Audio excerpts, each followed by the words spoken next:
মক্কাতে এক বুড়ি মহিলা তার সহায় সম্বলের বস্তা নিয়ে রাস্তায় বসেছিল। তখন সেখান দিয়ে মোহাম্মদ সাল্লাল্লাহু আলাইহি ওয়াসাল্লাম যাচ্ছিলেন। তখন বৃদ্ধ মহিলাটি বলল, বাবা, এই বস্তা দিয়ে আমার মাথায় তুলে দিতে পারবে? হুজুর সাল্লাল্লাহু আলাইহি ওয়াসাল্লাম যখন বস্তা উঠালেন, দেখলেন এটা অনেক ভারী। তখন তিনি বুড়িমাকে বললেন, হে বুড়িমা, এই বস্তাটা তো অনেক ভারী, আর আপনি অনেক দুর্বল। আপনি যদি কিছু মনে না করেন, তাহলে বস্তাটা আমি আমার মাথায় নিয়ে আপনাকে গন্তব্যে পৌঁছে দেব। তখন বুড়িমা হেসে বলল, বাবা, এর চাইতে ভালো আর কি হতে পারে? হাঁটতে হাঁটতে বৃদ্ধ মহিলাটি বলতে লাগল, মক্কাতে মুহাম্মদ নামে এক জাদুকর এসেছে।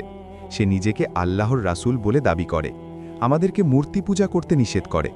আমি মক্কা ছেড়ে পালিয়ে যাচ্ছি, তুমিও পালিয়ে যাও। কথা বলতে বলতে তারা গন্তব্যে চলে আসে।